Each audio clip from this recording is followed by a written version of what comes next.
J.D. Vance pulled into the parking lot of Owen's Diner, a modest spot in the heart of Springfield, Ohio. It was the kind of place that had stood the test of time, its neon sign flickering faintly, the smell of grilled burgers and fresh coffee wafting through the door every time it opened. He'd heard about it earlier that day from a local who swore by their homemade meatloaf and hand-cut fries. Exhausted from a long day of meetings, handshakes, and policy discussions, all he wanted was a quiet meal before heading back. The bell above the door jingled as he stepped inside. The diner was small but cozy, the kind of place where regulars claimed the same booths every night, and a wall of faded Polaroids by the register told the story of decades of customers and staff. The air was thick with the scent of bacon grease and coffee, and the low hum of conversation filled the room. J.D. caught the eye of the hostess behind the counter. She was mid-smile until she recognized him. It was quick, just a flicker, but he noticed it. Her smile faltered, and her lips pressed into a thin line. He glanced around. A few customers had turned their heads in his direction. One man, halfway through his burger, leaned in and whispered something to the person across from him. Another, a woman in a flannel shirt, set her coffee cup down a little too hard, her eyes narrowing slightly before she looked away. J.D. wasn't naive. He'd been in enough rooms to know when he wasn't entirely welcome. But here, in a diner? The hostess hesitated, then stepped forward, tucking a loose strand of hair behind her ear. "Good evening," she said carefully. "Dining in or taking out?" J.D. let out a small tired chuckle. "Dining in, if that's all right." Another pause, longer than it should have been. "Actually," she said, glancing over her shoulder toward the kitchen, "I need to check something real quick. Just one moment." She disappeared through the swinging door, leaving J.D. standing there. A few more heads turned his way. A man at the counter shifted in his seat. Someone muttered something under their breath. Something wasn't right. The seconds stretched. Muffled voices rose and fell behind the kitchen doors, too indistinct to make out. J.D. exhaled slowly, rolling his shoulders back.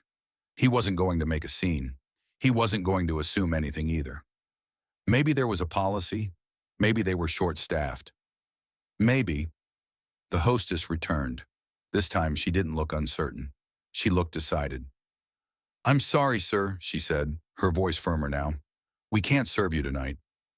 The way she said it, the way the whole room seemed to tighten around her words, made it clear this wasn't about business. This was personal. For a brief moment, J.D. Vance said nothing. The words just sat there between them, thick and heavy, like the kind of statement that didn't need an explanation. The diner had gone quiet, not silent, but quiet enough. The sizzle of the grill in the back still crackled. A fork scraped against a plate somewhere. But the usual hum of conversation had dulled. People were watching, waiting. J.D. studied the hostess's face. She wasn't hostile, just firm, like she'd made up her mind. Or maybe someone else had made it up for her.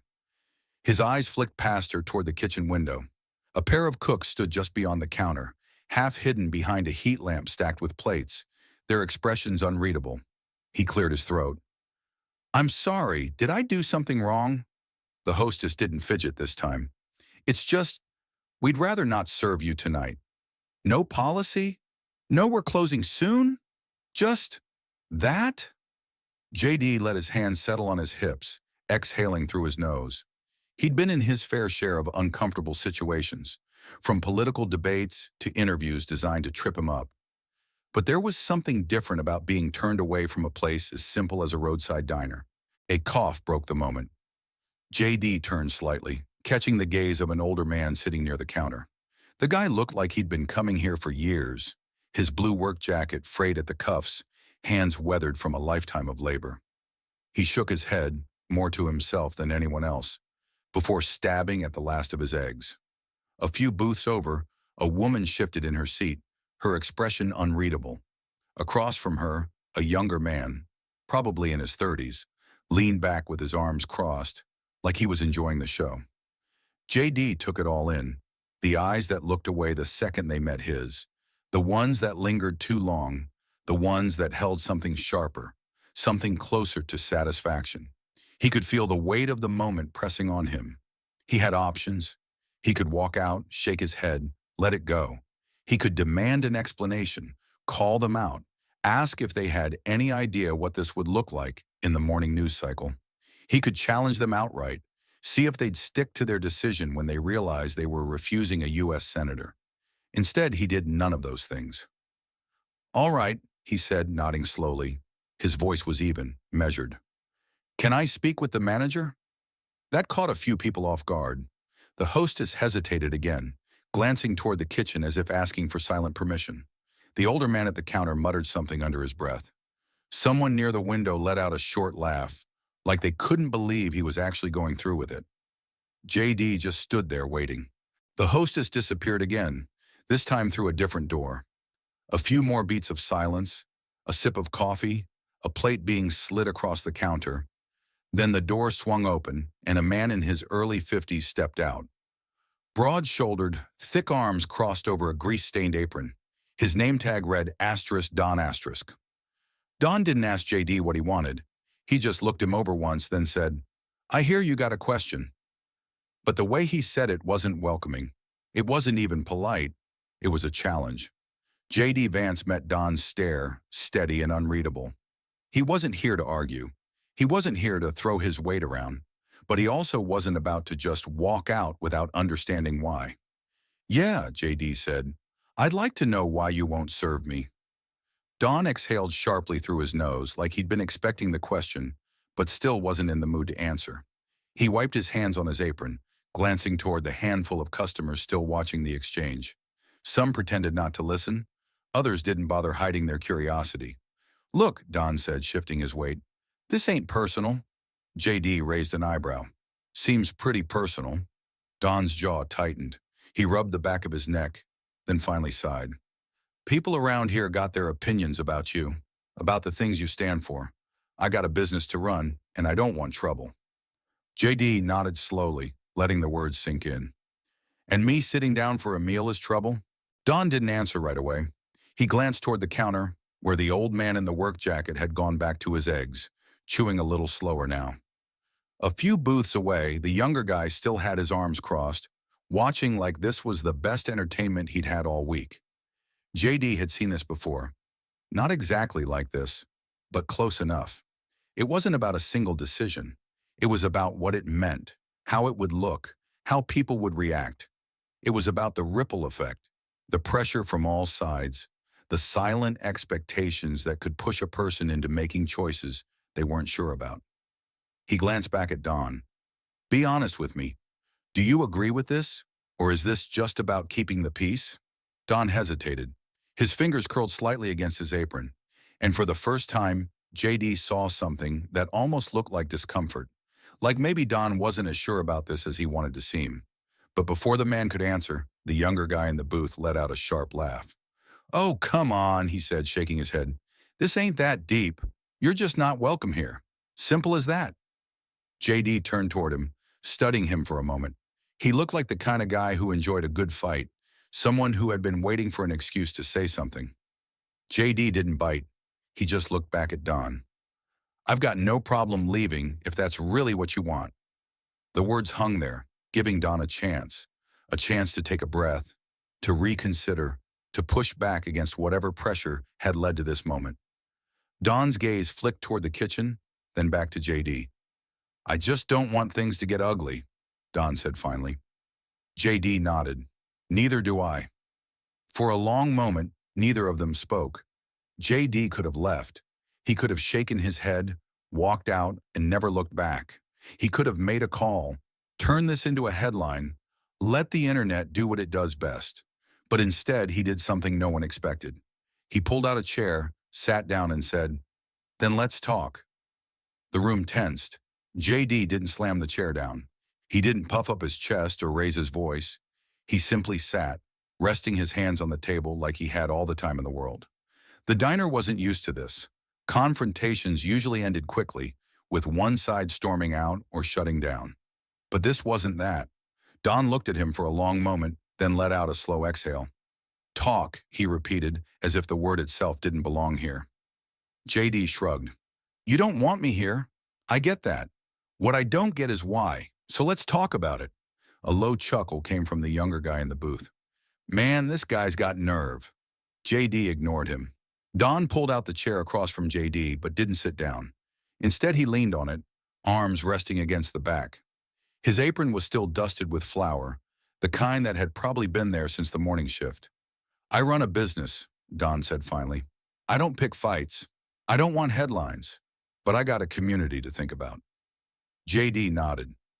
"All right, so tell me, what does this community think about me?"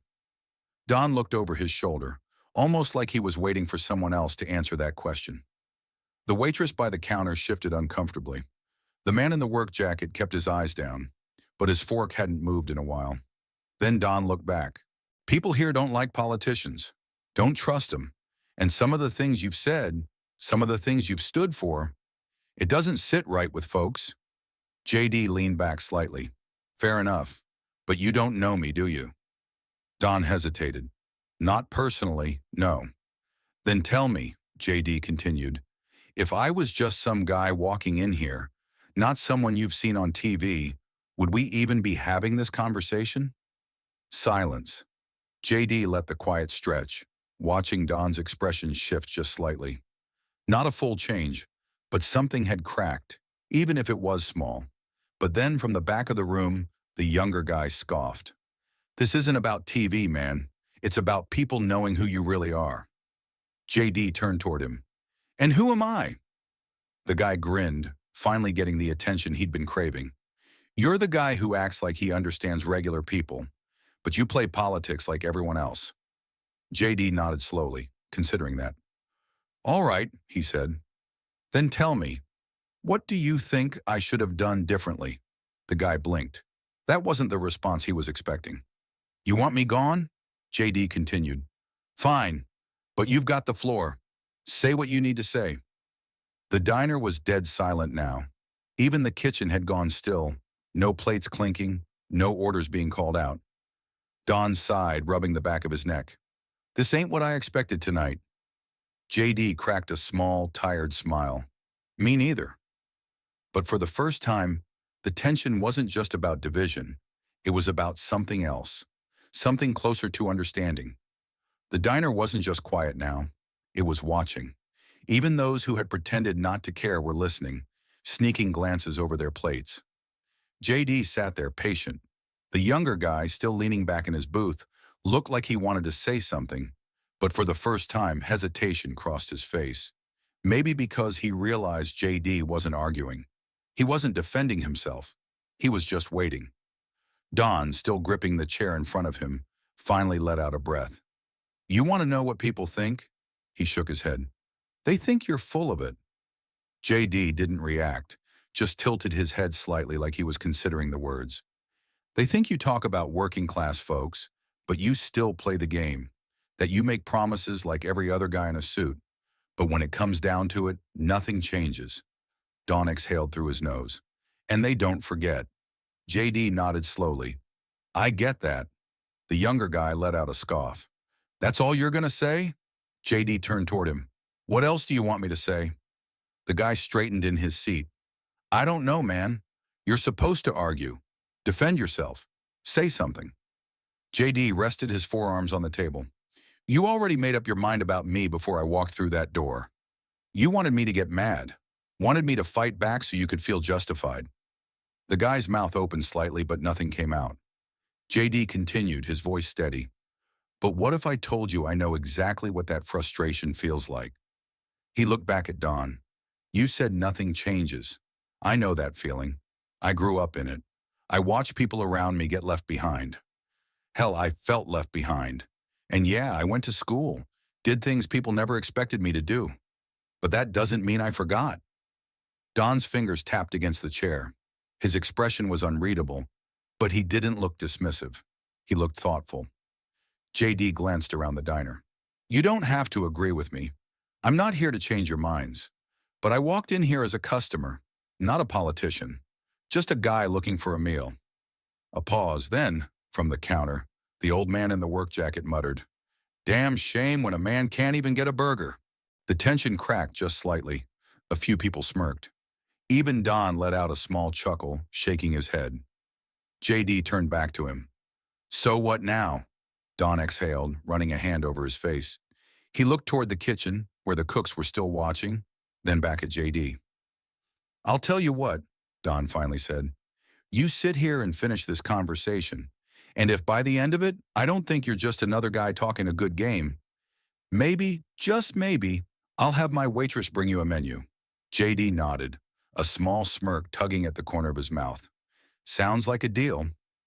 For the first time that night, the room didn't feel divided. It felt like something else, something closer to a conversation. The air in the diner had changed. The stiffness in Don's shoulders had eased just a little. The younger guy in the booth had lost his smirk, now sitting up instead of leaning back like this was some kind of show. Even the customers who had stayed quiet, who had just been watching from the sidelines, seemed less certain of their own judgments. JD leaned forward slightly. "All right," he said, voice calm. "Let's finish this conversation." Don exhaled, dropping into the chair across from him. He looked tired. Not the kind of tired that comes from a long shift, but the kind that settles deep in a person, the weight of years of expectations, of feeling like the world isn't listening. "I'll be honest," Don said, rubbing his hands together. "I don't know if you're the guy people think you are. I don't know if you're really looking out for folks like us, or if you just know how to talk a good game." JD nodded. "Fair enough." Don studied him. "What I do know is that around here, people got long memories. They remember every promise made to them. Every time someone shook their hand, looked them in the eye, and said they'd do something, only to walk away and never come back." JD tapped a knuckle against the table, thinking. Then he said, "I don't blame them for that." Don huffed out a laugh, shaking his head. "That's the problem. Nobody ever does." A beat passed. Then from the counter, the old man in the work jacket spoke again. "I worked 35 years in a factory. 35 damn years." He set his coffee down with a soft thunk. "I watched my neighbors lose their jobs. Watched whole families pack up and leave because there wasn't anything left for them. Watched politicians show up, shake a few hands, tell us they understood, then drive back to wherever the hell they came from." JD met his eyes. "And do you think I'm one of those politicians?" The old man stared at him for a long time. Then he shrugged. "I don't know, but I can tell you one thing." He pointed a calloused finger toward him. "You're the only one who stuck around to listen." That landed. The waitress behind the counter shifted, glancing toward Don. The two cooks in the kitchen exchanged looks. Even the younger guy in the booth, who had been the loudest critic, suddenly had nothing to say. JD let the silence settle. Then he turned back to Don. "So what's it going to be?" Don tapped his fingers on the table, looked toward the kitchen, exhaled again. Then he stood. "Mary," he called toward the counter, "get him a menu." A ripple of surprise passed through the diner. The younger guy let out a scoff, but he didn't argue. The waitress, Mary, hesitated for only a second before reaching for a laminated menu and walking it over. JD took it with a small nod of thanks. "Appreciate it." Don shook his head, half in amusement, half in disbelief. "I still don't know if I like you." JD smiled, flipping open the menu. "That's all right. I don't need everyone to like me." Don let out a short chuckle, then turned toward the kitchen. "All right, boys, fire up the grill." And just like that, what started as a refusal turned into something no one in that diner would forget. The tension had faded, not completely, but enough. Enough for the clinking of forks against plates to return. Enough for the low murmur of conversation to slowly rebuild itself. JD sat at the booth, menu in hand, but he wasn't reading it. He was watching Don, watching the old man at the counter, watching the younger guy in the booth, who still looked skeptical but wasn't smirking anymore. Mary, the waitress, poured him a cup of coffee without a word. He nodded in thanks. She hesitated for half a second, then muttered, "We make it strong here." JD took a sip and raised an eyebrow. "I can tell." A few people chuckled. It wasn't much, but it was something. Don was still standing by the kitchen, arms crossed, watching JD like he was trying to figure out what to make of him. Finally, he sighed and walked back over. "All right," he said, dropping into the seat across from him again. "Since you're here, tell me something." JD set the menu down. "What's that?" Don tilted his head slightly. "You ever had this happen before?" JD thought about that. Not just the rejection, because rejection was part of the job. People loved you one minute, hated you the next. But this? Being told he wasn't welcome in a place as simple as a diner? Not in this way. Not with this kind of weight behind it. No, JD admitted. Not like this. Don nodded slowly, as if that confirmed something he had been wondering. And you stayed. JD leaned back slightly, taking another sip of coffee. Yeah. Don let out a small chuckle. Most guys in your position would have walked out, made a fuss, maybe called a lawyer, maybe made sure this place was plastered all over the news by morning. JD smirked. Thought about it. Don laughed at that, shaking his head. Then he sobered. You're not going to change everyone's mind. JD nodded. I know. Don exhaled, rubbing the back of his neck. And I can't promise I won't regret serving you tomorrow morning. JD grinned. That's fair. The old man at the counter spoke up again, not looking up from his coffee. Still a damn shame when a man can't get a burger. JD turned toward him. Well, I think that's about to change. Mary appeared a moment later, setting a plate down in front of him. A classic diner cheeseburger, hand-cut fries on the side. Simple but perfect. JD picked up the burger, took a bite. Silence. Then with a straight face, he said, Little dry. For half a second, the diner was dead still. Then Don barked out a laugh, the first genuine one of the night. A few others chuckled, and Mary shook her head. JD set the burger down, wiping his hands on a napkin. Kidding. It's good. Don just shook his head, still smirking. You're a piece of work. JD nodded. I've been told. The younger guy in the booth didn't say anything, but there was something different in his expression now. He wasn't sold, not completely, but he wasn't dismissing JD outright anymore either. As JD finished his meal, the diner started feeling like a diner again. Conversations picked up, plates clattered, coffee refills were poured. People still had their opinions. They still had their doubts. But for one night, in one small town, a different kind of conversation had happened. And maybe that was enough. Because in a time when everyone is ready to shout, sometimes the real power is in staying, listening, and proving, if only for a moment, that not everything has to be a fight.